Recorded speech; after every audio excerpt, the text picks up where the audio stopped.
Welcome to the deep dive. Today, we're tackling something I think we all wrestle with sometimes: stress and anxiety. Definitely. We've got this great resource here, the Stress and Anxiety Workbook for Adults by Ellie Donahue. Our goal: to pull out the most practical, hands on strategies to help you build, a calmer, more centered life. It's such a crucial topic. I mean, in this fast-paced world we live in, it feels like everyone's juggling so much. Totally. And it's pretty striking. The American Psychological Association found this year, 2024, that 75% of adults said they had moderate to high stress in the last month. Wow, 75%. That really hits home how common this is. It really does. Exactly. And look, we're not just going to give you those vague tips like, oh, just relax. We really want to dig into concrete techniques, things that actually work for managing the root causes. Right. Think of this as like a direct line to understanding some truly helpful stuff. We'll cover mindfulness, breathing, managing worries, making self-care a real thing. Absolutely. The workbook lays out a really solid framework. It covers so many different angles of our mental and emotional health. Yeah. It reminds us that finding calm isn't just one magic bullet. It's more like a whole toolkit you can learn to use. We'll explore how these pieces fit together for you. It reminds me of that Zen proverb, you should meditate for 20 minutes a day. hmm Unless you're too busy, then you should sit for an hour. It really drives home that need to pause, especially when things feel totally crazy. That's a great one. So true. Okay, let's get into this workbook. First up, tips for a quiet mind. What sort of jumped out at you here? Well, what's really key is the focus on actively cultivating that inner quiet. Quieting down that constant mental chatter that fuels so much stress. Right, the noise inside. Exactly. And a big one is mindfulness meditation. Basically just bringing your attention intentionally to the present moment. Could be your breath, Yeah. how your body feels, a specific focus point. And it's not about like stopping thoughts, right? Yeah. Because that feels impossible sometimes. Precisely. It's more about noticing them without getting carried away, like watching clouds drift by. It's about training your awareness. Okay, I get that. Observing, not engaging. And then there are deep breathing exercises. Now, this might sound super simple, Yeah, it sounds basic. but intentional, slow breathing, it actually directly activates your parasympathetic nervous system. That's your body's rest and digest mode. Ah, okay. So it's physiological. It is. It physically counteracts stress effects, lowers your heart rate, blood pressure, a direct route to calm. I've felt that. Just taking a few deep breaths really can make a difference when you're tense. The workbook also mentions mindful walking. Yes, taking a walk, but really paying attention. Each step, the ground under your feet, what you see, what you hear. Sort of like meditation in motion. Exactly. It really anchors you in the present by using your senses. Great if sitting still is tough for you. Makes sense. And then there's progressive muscle relaxation, PMR. That's where you tense up specific muscle groups, then release them. Tense and release. Why does that help? The idea is that physical relaxation leads to mental relaxation. You might start with your hands, tense, release, Yeah. then arms, shoulders, working through the body. Body and mind connection again. Definitely. And guided imagery, too, creating a peaceful, mental, safe place using visualization. Like a mental vacation. I know people find that really helpful for escaping stressful thoughts for a bit. It can be a powerful tool, and it's always available to you. But beyond those direct practices, the workbook also hits on lifestyle things, Like what? like setting realistic goals, breaking big, overwhelming tasks into smaller, manageable steps. That really reduces that I'm drowning feeling. Oh, for sure. Like giant to-do lists can feel like an attack. Smaller chunks are way less scary. And the digital detox idea, taking breaks from screens, that feels so necessary now. It really is. The constant flood of info notifications. It adds so much mental clutter. Taking breaks lets your mind actually rest. Yeah, reset. And similarly, decluttering your physical space can actually calm your mind. Tidy desk, tidy mind. There's often truth to that. Huh? Yeah, I've had that. Guilty is charged sometimes with the messy desk. The workbook also talks about gratitude. Yes, simply acknowledging the good things. Intentionally shifting focus to what you do have can really change your whole outlook. It's amazing how powerful that shift can be. Research backs it up too. Practicing gratitude is linked to increased happiness. It's simple but effective.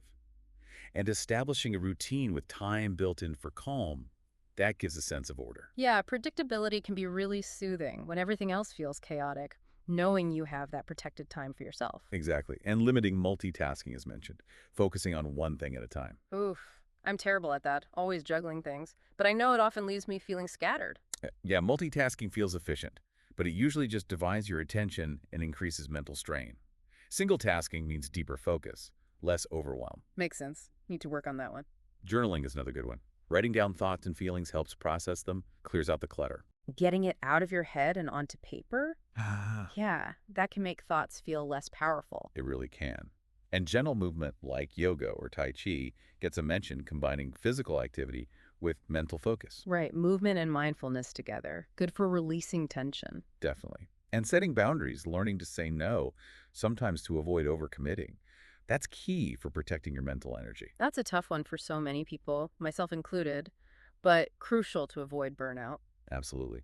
And finally, practicing self-compassion, being kind to yourself, accepting imperfections. That feels foundational, really. Treating yourself like you'd treat a friend. It really is. Yeah. Recognizing it's okay not to be perfect, especially when things are tough. It builds resilience. So this whole section gives a great toolkit for starting to quiet the mind. Okay, a really solid toolkit. Now, the workbook moves on to the importance of being present. What are the key takeaways here? It feels related, but maybe deeper. Yeah, this section dives deeper into mindfulness itself, Okay. practical ways to cultivate more awareness of the here and now in daily life. Mindful breathing comes up again, but with more detail. Okay. Really focusing on the sensation of the breath. Inhale, exhale. Noticing when your mind wanders because it will, and gently guiding it back without judging yourself. That gentle redirection, right? Not getting annoyed with yourself for thinking. Exactly. It's practice in non-judgmental awareness. Then there's sensory awareness, deliberately tuning into each sense. What do you see, hear, touch, taste, Ah, smell? intentionally noticing the world around you. We miss so much when we're Well, rushing. dude, it grounds you right here, right now. Body scan meditation is another one. Bringing attention systematically to different body parts, just noticing sensations. What's the benefit of that scan? It boosts physical awareness, but Hmm? also helps you notice where you might be holding tension without realizing it. Shoulders, jaw, anywhere. Ah, okay. Finding those hidden stress spots. And again, non-judgmental observation of thoughts. Just acknowledging them as they pop up without labeling them good or bad or getting lost in the story, like being a neutral observer of your own mind. An impartial observer. I like that framing. And single tasking again. Yes, highlighting how focusing fully on one thing brings your complete attention to what you're doing right now. Improves focus, enhances the experience itself. Makes sense. Mindful walking is revisited too, really zoning in on the physical sensations of moving, your feet connecting with the earth. So even simple, everyday things become mindfulness practice with intention. Exactly. The workbook suggests using cues during your day, maybe a certain time, or an activity like washing dishes as a reminders to pause and check in with the present moment. Now anchors throughout the day. I like that. Mindful eating is another great one. Slowing down, engaging all your senses, actually savoring your food. Guilty. I eat way too fast sometimes. That sounds like a much nicer way to experience a meal. Connecting with nature is also mentioned. Yes, being outdoors has a naturally calming effect. It's grounding, great for sensory awareness. Even a short time outside helps. Hmm. And the digital detox gets another strong mention. Setting aside dedicated times to disconnect. It's a recurring theme because our devices constantly pull us out of the present. So true. They're designed to grab our attention. Mindful listening. What's that about? Truly, hearing someone without immediately planning your reply or interrupting, just fully listening, it deepens connection.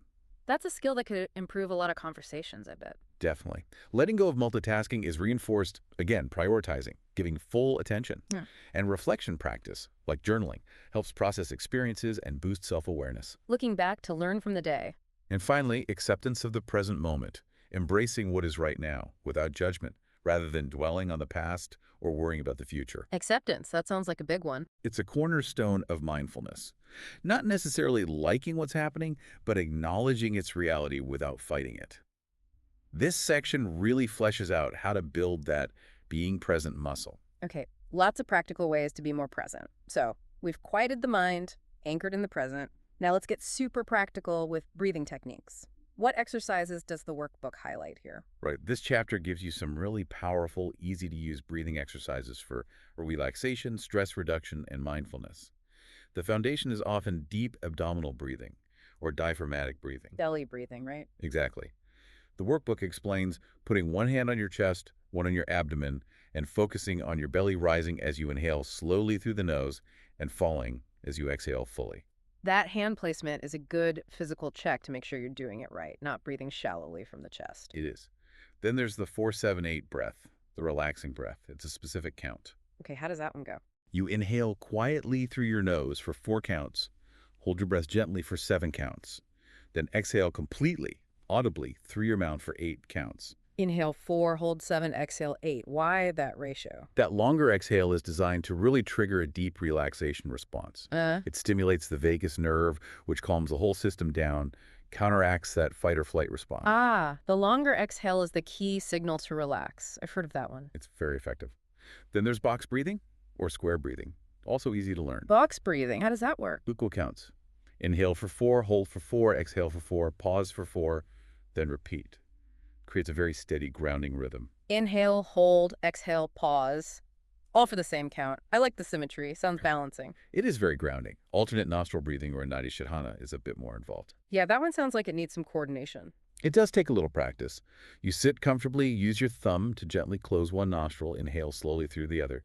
Then you switch, close the nostril you inhale through, and exhale through the first one. You keep alternating. In through one, out through the other, then in through that one, out through the first. Okay, what's the benefit supposed to be? It's said to balance the body's energy channels, promote calm focus. Worth trying if you're curious. Interesting. Okay. Any others? There's a variation of belly breathing with counting. Inhale deep into the belly for 4, hold for 4, then exhale slowly for 6. Again, notice the longer exhale. Right, that extended exhale keeps popping up. Seems important. It really is. It's a direct signal to your nervous system to chill out. Resonant or coherent breathing is another one mentioned. The goal here is to breathe at a rate of about 5 breaths per minute. 5 breaths a minute. That's quite slow compared to normal breathing. It is. It involves finding a smooth, even inhale and exhale rhythm, ideally through the nose, aiming for that rate. It's believed to balance the autonomic nervous system, promote physiological coherence. Interesting. Sounds very intentional. And finally, Samavritti, or equal breathing. Super simple. Inhale and exhale for the exact same count, maybe 4 in, 4 out. Just equalizing the breath helps focus the mind, creates balance. So lots of options, from simple equal breathing to the more specific counts or alternate nostrils. Exactly. The idea is to experiment, find what works best for you in different situations. Quick relaxation, focus, general stress management, practice is key. Great. So we have breathing techniques in our toolkit. Now let's tackle something huge for many of us, managing worries. What strategies does the workbook offer for dealing with those persistent thoughts that just weigh you down? Yeah, this chapter gives a very practical approach. The first step, simply identify and acknowledge your worries. Recognize what's actually on your mind. Writing them down can really help. Getting them out of your head onto paper. Exactly. It makes them feel more concrete, less overwhelming somehow, like you're externalizing them a bit. I can see how that would help. Okay, so you've identified them. What next? The really crucial step is distinguishing between worries you can control and worries you can't. The workbook stresses focusing your energy on what you actually have influence over. And trying to let go of the stuff you can't change. Making a conscious effort, yes. It's easy to get stuck spinning your wheels on things beyond your control, and it's incredibly draining. That's a huge one. So much energy wasted there. It is. Setting realistic expectations for yourself is another key point. A lot of worry comes from putting too much pressure on ourselves, striving for unattainable ideals. That self-imposed pressure, yeah, it can be brutal. Good reminder to be kinder to ourselves. Absolutely. Now, for the worries you can control, the workbook suggests active problem solving. Break the issue down into smaller, manageable steps. Make an actual plan. So shifting from just worrying to doing something about it, that feels more empowering. It is. It moves you from feeling helpless to feeling active. Another interesting technique is creating a designated worry period. A worry period, like scheduling time to worry. Kind of. You set aside a specific time each day, say 15-20 minutes, to consciously think about your concerns. But then, crucially, you make an effort to redirect your focus outside of that time. Containment, basically. So worries don't bleed into your whole day. I like that idea. It helps set boundaries. And mindfulness comes back here too. Practicing being present helps redirect attention away from future anxieties or past regrets. So those mindfulness skills have a direct application for worry management too. What about the thoughts themselves? Challenging negative thoughts is vital. Questioning their validity. Are they based on facts or just assumptions or worst-case scenarios. Be a detective for your own thoughts. Look for the evidence. Don't just accept the negative thought as truth. Exactly. Limiting exposure to overwhelming news and other stressors is also recommended. Setting boundaries on media intake can make a big difference to worry levels. So relevant today with the 24/7 news cycle, easy to get swamped. The workbook also mentions routine again for reducing worry. How does that help? A predictable routine provides structure, reduces uncertainty, which often fuels worry. Knowing what to expect creates a sense of stability and control, Right, reduces the what ifs. and self-compassion gets another mention, specifically for worries.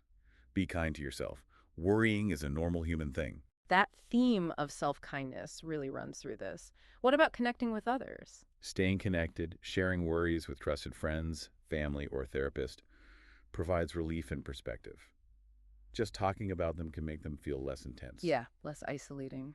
Physical activity is highlighted too. Those mood-boosting endorphins help reduce stress and anxiety. Exercise is such a powerful tool for mental health, not just physical. Definitely. Diet gets a brief mention, limiting caffeine and sugar, as they can potentially worsen anxiety symptoms for some people. Good point. And the focus on what you can control comes back. Yes, reiterated here in the context of worry. Direct your attention and energy towards empowering actions, not helplessness. Back to that core distinction. And finally, Finally, seeking professional support. If worries are persistent, overwhelming, and impacting your daily life, don't hesitate to reach out to a mental health professional. They have specific tools and strategies. recognizing when you need more help, that's important. Okay, this chapter gives a really solid, actionable approach to tackling worries. It really does. Very comprehensive. All right, so we have tools for quieting the mind, being present, breathing effectively, and managing worries. Now the workbook talks about how we can actively shift perspective. What's the focus here? This section is all about consciously changing how we look at situations and our thoughts about them. It's a powerful way to manage stress and build resilience. Reframing negative thoughts is central. Reframing, like putting a different spin on things. Exactly. The workbook gives a great example. Changing "I can't do this" to something like "I can learn and improve with practice." Choosing a more positive or neutral viewpoint. Simple, but yeah, totally changes the internal narrative. Gratitude comes up again here too. Yes, as a way to shift perspective. Regularly focusing on the good things in your life, maybe keeping a gratitude journal, shifts your focus and overall outlook. Seeing challenges as opportunities is another one. Right. Instead of seeing obstacles as just roadblocks, try framing them as chances for growth and learning. What can you learn from this? Embracing the learning aspect instead of feeling defeated makes sense. Taking a different perspective is suggested too, like imagining how someone else sees it. Yeah, trying to see it through the eyes of a friend, a colleague, or just a neutral observer. It can offer new insights, make it feel less emotionally charged, more objective. Step outside your own head for a moment. Exactly. Mindfulness and being present help here too, letting you detach a bit from past worries or future fears and see the current reality more clearly. Mindfulness seems to underpin so much of this. What about looking at the bigger picture? That's the zooming out idea, asking yourself, how important will this feel in a week, a month, a year? Puts things in perspective, reduces the immediate stress intensity. Good reality check. Challenging assumptions is mentioned too. Yes, questioning those often unconscious beliefs that might be fueling your stress.